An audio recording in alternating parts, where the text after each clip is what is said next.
உன்னதத்தின் ஆவியை உந்தன் பக்தர் உள்ளத்தில் ஊற்ற வேண்டும் இந்த நாளிலே. உலகம் எங்கும் சாட்சி நாங்களே.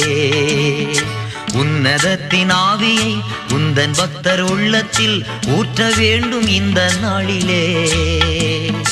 உலகம் எங்கும் சாட்சி நாங்களே.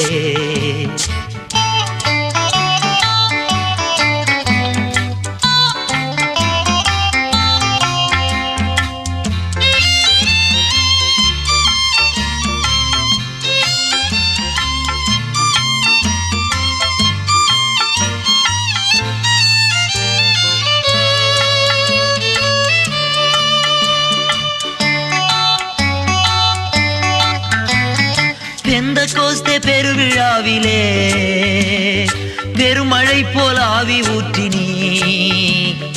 பெந்தெகோஸ்தே